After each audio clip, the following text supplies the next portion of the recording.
How you fixed for tomorrow night then? For what? Well, I thought a nice cosy little foursome. Me, you, Mandy and Jill. It's skint no. Not to worry me old shiny, you know what they say. The best things in life are free. So's the dartboard. Fancy a game? All right.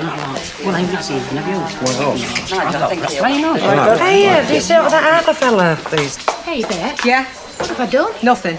Oh, come on, you've hardly spoke to me since I came in. It's nothing to do with you. It must be if you're not talking to me. All right, it's this dance. I was all lined up to go to it with Fred before he went sick. Well, I know that. Fred told me all about it when he took me on.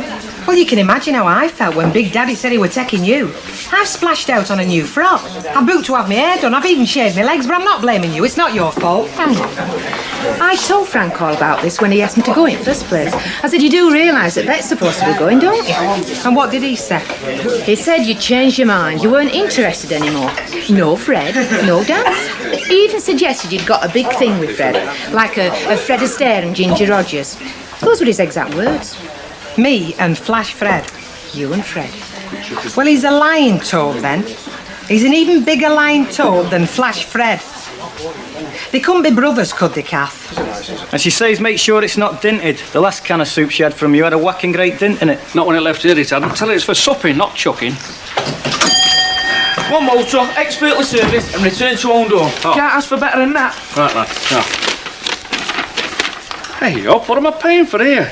I could buy a new one for that. Give over. You tell me where you can get a set of wheels for that price, and I'll be first in the queue. Speaking of wheels, any chance for tomorrow night? Could borrow Brian's, but no, he's going out in it. My dad's is full of gear. How about you, old fellas? Working, ain't he, or so he says.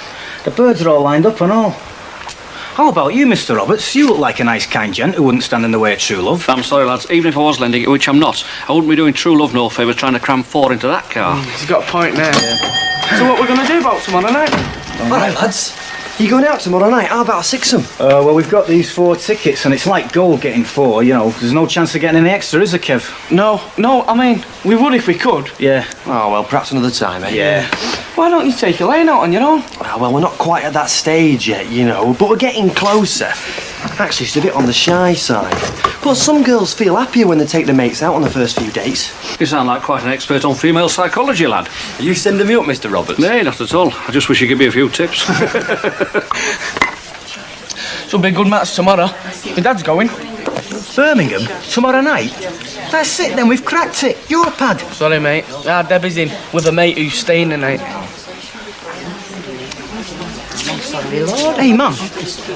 Yes, little apple of my eye. Mum. Do you fancy going to the pictures tomorrow night? My special treat. Oh, and say a lovely son to his old man. No, I know my dad's working late, and I don't like to think of you stopping in the house on your own. Oh, I won't be on my own. I've invited Ivy round, you know, to watch the telly and have a bit of tea, like. Special treats, seeing as I've got your birthday. Dear, I've told you don't have to do that, love. Listen, I want to. It'll do you good. I'll make some good food for a change. Cabbage and a cauliflower, yeah? Run of beans, so I'll take you on that offer another time, eh? All right, love. What do you mean, food?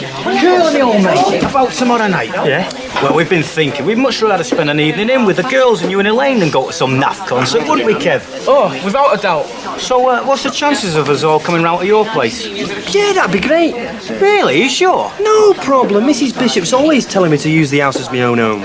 She's always asking me to bring me pals back. And she won't think she'll have to stop in and keep an eye on the place. I mean, we'll not wreck the joint, will we? Just a quiet evening in, listening to records and that. Hey, Kev? Yeah, game of Scrabble or something.